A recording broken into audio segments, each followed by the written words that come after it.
Hi, readers. Welcome back to Reading Workshop. We're up to our fourth mini lesson this week, and we're going to focus on how readers understand a story. So, your teachers are proud of you. You have been filling out those reading logs, you've been tracking your reading, keeping up with your goals, and then you also share some ideas about how we can find and share books, recommending books for others. Today, we will learn how to look closely and analyze what mind work a text wants us to do as we read. So, our Walt and our Wilf, we are learning to be expert readers who always think to themselves, what mind work does this text want me to do? And what your teachers are looking for you to do is look closely and analyze the text for signals for readers to make that movie in their minds as you read. Other times, it may signal you to keep a list or collect information as you read. If you're reading a mystery or a nonfiction book, there's different things you can hold on to. Okay, so now, expert readers, we are always checking our comprehension. This is something we do nonstop, and you may not even realize it. So, what are you working on as a reader? Are you giving yourself that comprehension check? And do you do this by asking questions like, who's in this part of the story? What just happened in the story? Does this fit with what already happened? Or is this new? This is something, readers, you are always going to ask yourself. And then you can stop and jot so that you remember what were those answers to those questions while you were reading. We practiced the stop and jot while we were building good habits, and you can always refer to that chart so that you can stop and jot about things that help you understand the story more. All right, so today we're going to really push our reading to a higher level. Here are those questions so that you remember as you read all the time, you're always doing these things, asking yourself, who's in the story, what's happening, and does that fit in with what already happened? So today, we're thinking, what mind work is this text signaling me to do? We're going to make a movie in our minds. Okay, so readers, can I show you how I create a movie in my mind? Yeah? Okay. So when I create a movie in my mind, I think about what the characters are doing. I'm thinking about how they're interacting with each other. I think about the setting. Um, and so I'm going to read a portion of the book Indian Shoes. That's in the read aloud section, the full chapters. But I'm just going to read a short passage and I'm going to make a mental movie. I'm going to act it out. Usually we make a mental movie, like we're always thinking of what's happening, but I'm really going to use my facial expressions. I'm going to use my hands and gestures to make it come to life like a 3D movie. I'm going to have surround sound. I'm going to try and express all the sounds that I hear or anything that's happening in that story. All right, you ready? Okay, let me make this bigger so you can really see. Oh, hello. All right, so remember, what mind work is this text signaling me to do? All right, readers. Ray quickly pulled on the jacket, opened the bathroom door a crack, and called for Grandpa Half Moon. How are you doing in there? Grandpa asked, walking over with a white rosebud boutonniere. Ray stepped back from the door to let him in. No pants, he said, holding up the empty hangers. I put my hand up. Oh, I'm sorry. You see, my hand is up in the air, guys, just like Ray. So I'm acting it out, right? As if I'm holding that empty hanger and I'm making that movie. So I'm visualizing everything that's happening using my arms and my body. Okay, back to the passage.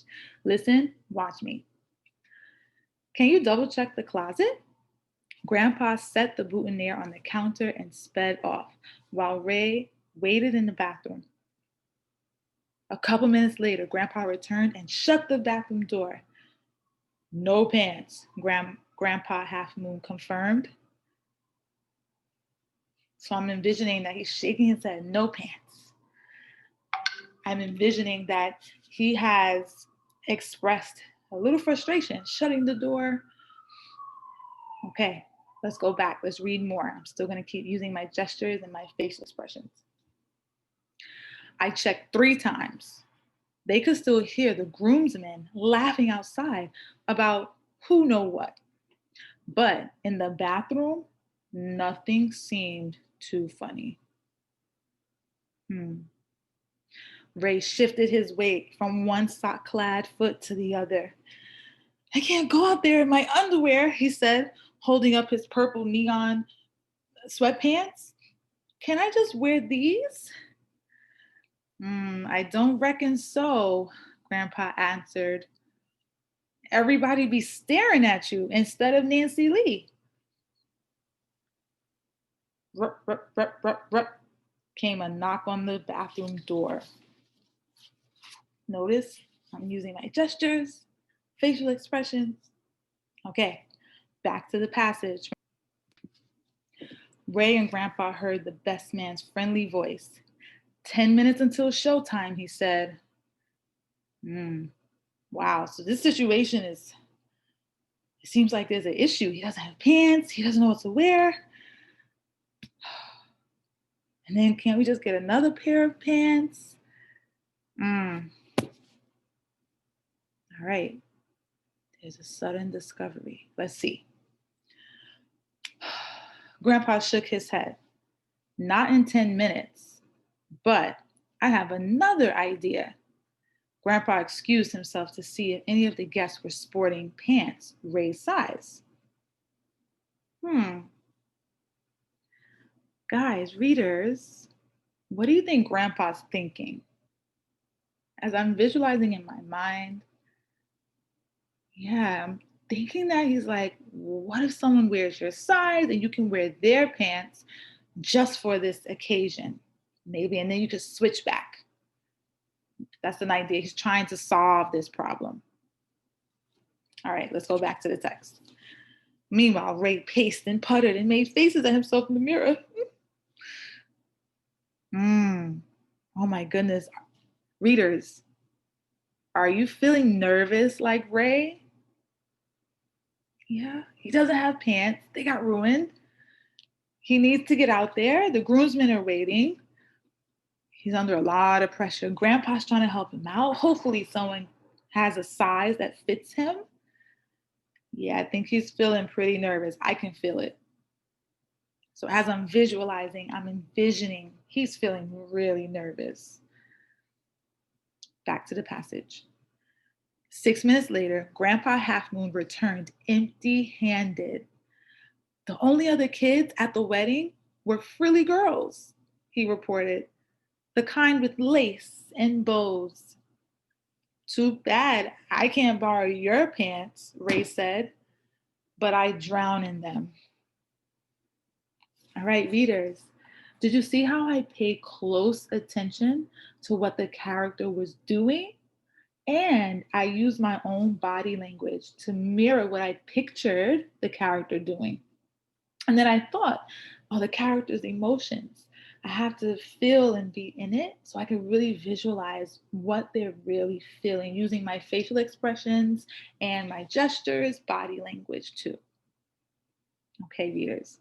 So this is how we envision, this is how we visualize.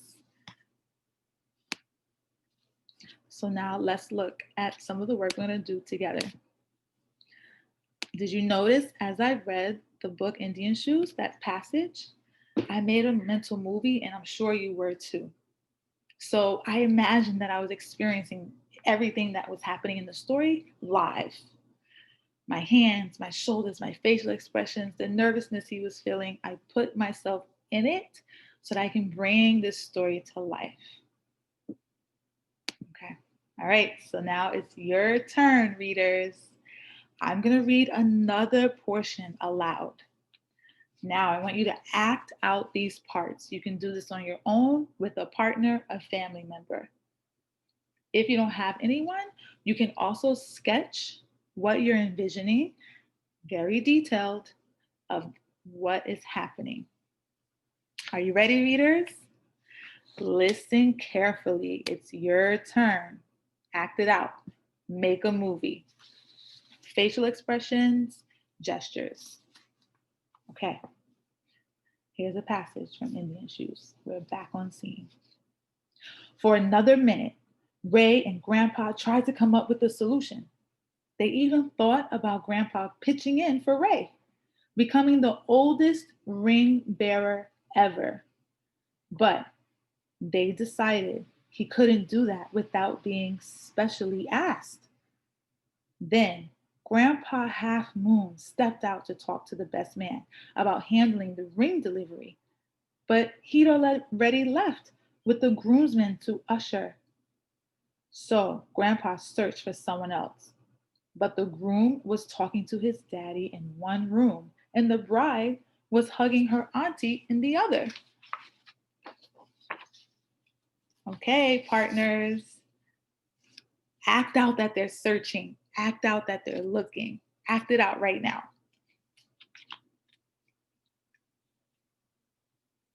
Good job. All right, back to the passage. Keep visualizing. Maybe you can act it out or gesture as you listen to me read. No luck, Grandpa announced, returning to Ray. He glanced at his pocket watch. We've got about a minute and a half. Ray felt like his bow tie was strangling him. All right, maybe the other partner. Now you act it out. Maybe try to loosen that bow tie around your neck. Look at the pocket watch. Oh boy, running out of time. Act it out.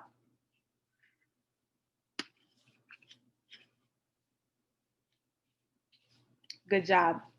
Okay, let's listen. I can't go out there half naked, he replied. Grandpa looked from his own pants to Ray's bare legs. Maybe you can borrow my slacks after all. At least it's worth a try. Good job, readers. So, as I was reading, I know that you were acting it out. You were glancing at your pocket watches. You were pulling on that bow tie that was so tight around Ray's neck. You were really making a movie. You were acting it out. Searching around the room, looking for pants. Who can wear my size? So, you imagined what the character was thinking and feeling, and what you pictured in your mind as you envisioned this. Good job, guys. So this is what we do when we read. We're going to give ourselves that comprehension check. We're going to make sure we understand what's happening in this part of the story. Then, whenever we're reading, we're going to turn our brain on to a high level. And we're really going to make a mental movie as we read. We're going to act out a part of the text, just like we did today. If you are not able to act it out, you can make that mental movie in your mind and make sure you're doing it as a 3D movie and bringing it to life. You can also stop and jot. Whenever you're envisioning it, draw a little quick sketch to help you understand all the feelings and the thinking and the actions that the character is going through in the story. Oops. Okay, readers. So we can talk to partners or family members about this, but we're always envisioning and picturing or visualizing. Same thing, envisioning what's happening in the story as we're reading it. You can share your sketches or your stop and jots with partners or family members. You can ask yourself, what did you envision your characters feeling, thinking, or doing? This is an important strategy that you can add to your reader's toolkit, right? Your repertoire of strategies or skills. You're going to use these whenever you're reading. It brings the story to life and it helps you envision and visualize what's really happening in this story. So, your next steps, readers, always, always, always, we are reading without interruption for 25 to 30 minutes. We're envisioning today, we're visualizing, but not only today, we're going to do this every time we read. We're gathering information about what is happening in the story. How's the character thinking, feeling? What are they doing? Then there's going to be an activity that you can work on throughout this week, and it talks about setting up for envisioning as you read. So look out for that attachment. Okay, readers, until next time.